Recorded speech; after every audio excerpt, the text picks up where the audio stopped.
आप में समझने की अद्भुत क्षमता है। ये कैसे पता चलेगा कि आपकी समझ बड़ी गजब की है? आप चीज़ों को कैसे समझते हैं? तो ज़रा देखिए, परखिए।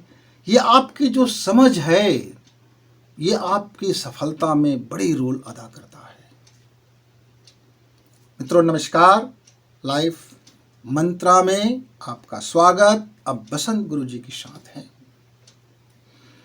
हमने बड़े बड़े धुरंधर देखे हैं, खूब सक्सेसमैन देखे हैं, बड़े बड़े कारोबारी देखे हैं, बड़े बड़े चिकित्सक देखे हैं, बड़े बड़े आपका इंजीनियर देखे हैं, बड़े बड़े राजनेता देखे हैं और हाई फाई सोसाइटी में रहने वाले लोग देखे हैं। उनकी पारिवारिक जिंदगी भी देखते हैं। क्या मिलता है हमको जब हम देखते हैं कि उनकी समझ एक तरफा है, वन साइडेड। यदि आपका समझने की जो गुणवत्ता वन साइडेड होगा, आपका अंडरस्टैंडिंग ही गलत होगा, स्टैंड यदि गलत होगा तो उस पर देखने वाली सारी वस्तु का परिणाम गलत बैठेगा। आपने धन तो कमा लिया, पर नैतिक गुणवत्ता कुछ नहीं। आपने पैसा तो कमा लिया, पर मानवता अंदर में कुछ नहीं। आपने धन तो कमा लिया, पर अंदर की साहस कुछ भी नहीं। आपने पैसा तो कमा लिया, पर मानवीय संबंध में जीरो। तो कैसा आप मेरे हीरो जो सिर्फ पैसा कमाना जानता है, इसके अलावा कुछ नहीं। मित्रों, धन की सफलता को आप सफलता मानते हैं तो आप अपनी समझ को ठीक कीजिए, आप अपनी समझ को तंदुरुस्त कीजिए। आप जिस भी काम को हाथ में लेते हैं, वह काम यदि सुंदर बन पड़ा, वह काम गुणवत्तापूर्ण हो गया, तो मित्रों हम इसको सफलता बोलते हैं। जो भी काम आपके हाथ में है, एक इंजीनियर है तो इंजीनियर की तरह काम करे, किसान है तो किसान का अपना काम है, मजदूर है तो मजदूर का अपना हुनर है, विद्यार्थी है तो विद्यार्थी की अपनी क्वालिटी है, टीचर है तो एक टीचर का पढ़ाने का उनका गुण है, विषय के प्रति समझ उनकी गुण है। यानी जो क्षेत्र में आप काम कर रहे हैं, अभी जिस काम को आप हाथ में लिए हैं, उस काम को आप बेहतरीन तरीके से और समय पर, आप टाइमिंग पर और गुणवत्तापूर्ण और कलात्मकता से करते हैं, तब हम कहते हैं वाह, इस आदमी में हुनर है, इस आदमी में आईक्यू है, इस आदमी की समझ को दाद देना पड़ेगा। समझना भी एक कला है। ऐसा नहीं है कि किसी वस्तु को आपने देखा और आपने समझ गया। किसी वस्तु का दाम आपने देखा और वस्तु के दाम से आपने उस वस्तु की कीमत को लगा लिया। हो सकता है कि वह वस्तु 2 रुपए का हो, लेकिन आज मार्केट में वह 2 लाख का है, क्योंकि आज उसकी कीमत, आज उसकी वैल्यू 2 लाख की है तो वस्तु 2 ही रुपए का है। आज उसकी मार्केटिंग है। जीवन में कई वाकयात ऐसे होते हैं मित्र, जहां हमारी समझ के कारण, हमारी नासमझी के कारण हम जीवन के अपॉर्चुनिटी को गंवा बैठते हैं, हम जीवन के उस मौका को गंवा बैठते हैं, हम जीवन के अवसर को गंवा बैठते हैं। जहां हमारी सफलता 4 गुना बढ़ सकता था, दिन दूनी रात चौगुनी बढ़ सकता था, हम उस अवसर को गंवा बैठे क्योंकि हम अपनी समझ से उसको नहीं समझ पाए। हमारी समझ जरा उस कैटेगरी का नहीं बन पाया कि हम अवसर को, चुनौती को समझ सके और उसको हम आगे बढ़ करके अपने हाथ में ले सके और बता सके कि ये देखो, ये मेरी समझ है कि मैंने अपनी समझ से उसे चूज किया और देखो मुझे इसमें कितनी सफलता मिला। और कहीं ऐसा ना हो कि आप गलत चीज़ों को चूज कर बैठो। आपका जो क्षेत्र नहीं है, आपका जो फील्ड नहीं है, आप उस पर मेहनत नहीं कर सकते, आपको उसमें आनंद नहीं आता, आप उस पर अपनी 100% नहीं दे सकते, आप उस पर अपना सब कुछ निछावा नहीं कर सकते। लेकिन इस फील्ड में बड़ा पैसा है, चलो इसमें हाथ आजमाते हैं, यह सोच के यदि आप उसमें हाथ आजमाने लग गए तो खुदा ना खास्ता सफलता तो मिल जाएगी, खुदा ना खास्ता, लेकिन असफल होने के चांसेस बहुत ज़्यादा होगा, बहुत ज़्यादा होगा। एक शेयर मार्केट के दलाल को आप कहोगे कि वह जा करके जरा महामृत्युंजय जप के पाठ कर दे तो उससे ना बन पड़ेगा। और एक आप जो महामृत्युंजय मंत्र का जो अनुष्ठान करने वाला व्यक्ति है, आप उनसे जा करके कहोगे कि भैया आपके पास बड़ी समझ है, चलो तो शेयर मार्केट के बारे में मुझे बता दो, तो फिर बड़ी गड़बड़ होने वाला है, बड़ी गड़बड़ होने वाला है।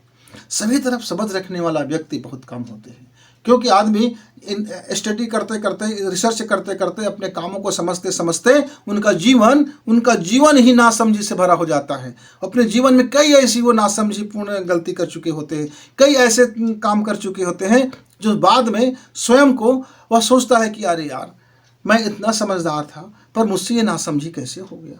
जीवन की उस अवस्था में वो सोचने को मजबूर हो जाता है जब उनका जीवन की सांसें अब बहुत कम बचा है।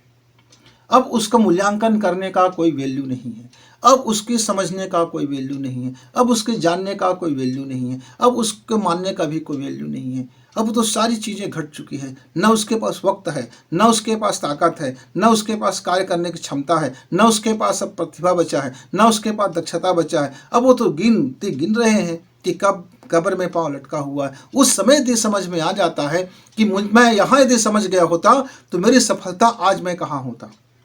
मसलन मान लीजिए मैं पढ़ाई करते समय यदि मैं MBBS का चयन किया होता तो मैं आज डॉक्टर होता।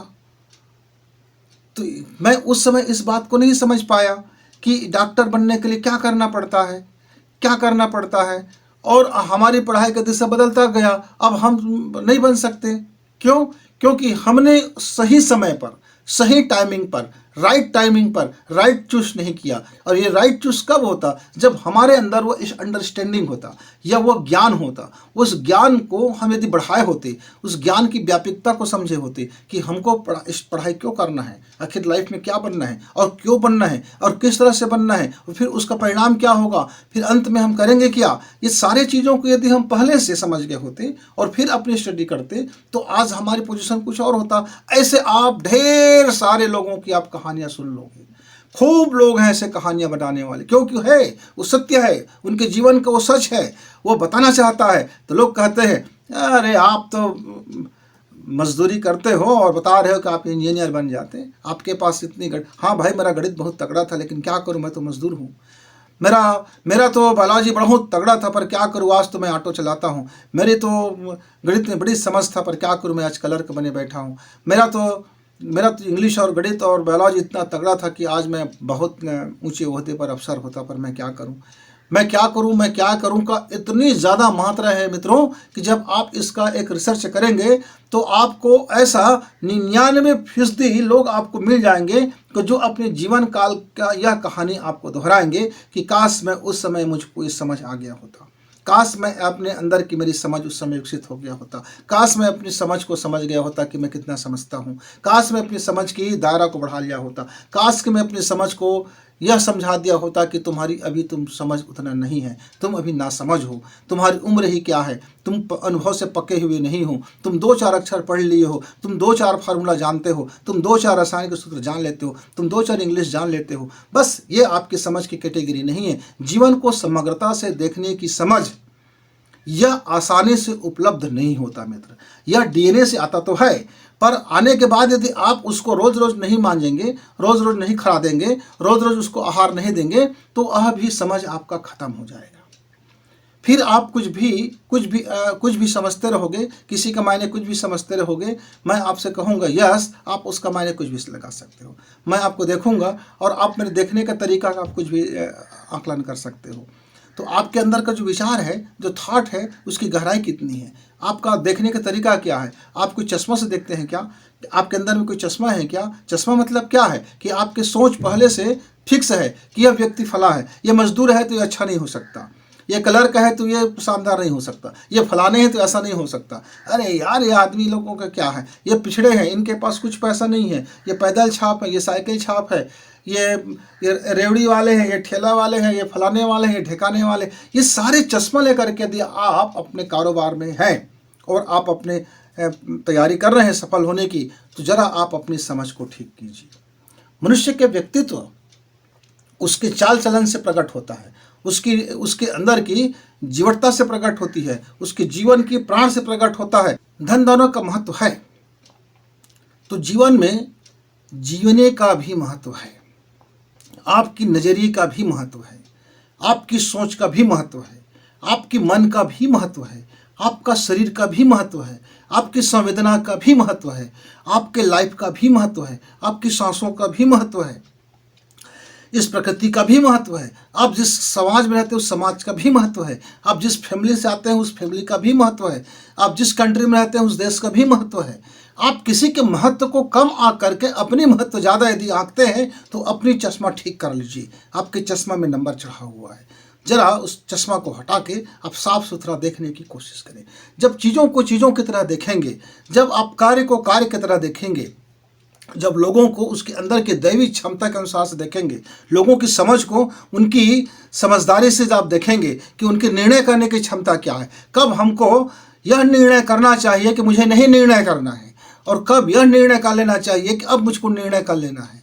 ये छोटी छोटी आर्ट्स है, ये जीवन की छोटी छोटी कला है कि आपने सही वक्त पर यदि निर्णय किया और वह सही बैठ गया तो आपकी समझ की दाद देंगे लोग। लेकिन आपने वही निर्णय गलत टाइम पर कर लिया तो फिर आपको लोग नासमझ कहेंगे, तो फिर पक्का घाटा होने वाला है। ये छोटे छोटे चीज़ें हैं जो आपको कहीं विद्यालय से नहीं मिलता, ये अपने जीवन की पाठशाला से मिलता है, ये अपने थॉट की पाठशाला से मिलता है, ये भीतर की आपके अंदर की अंडरस्टैंडिंग है कि आप चीज़ों को कैसे समझते हैं। तो अपनी समझ बढ़ाइए मित्र। यदि आपको बेहतरीन सफलता लेना है और आपको स्थायी सफलता लेना है और आपको शानदार ज़िंदगी जीना है और आपको प्राणवान ज़िंदगी जीना है, आपको बेस्ट लाइफ जीना है, तो फिर आपकी अपनी अंडरस्टैंड को आपको समझना होगा, उसके भी आपको और समझ को और समझा करके अपनी समझ को बढ़ाना होगा। मित्र, आप यदि आप नए हैं तो हमसे जुड़िए और पुराने हैं तो अपने मित्रों को शेयर कीजिए। हम फिर मिलेंगे, तब तक नमस्कार।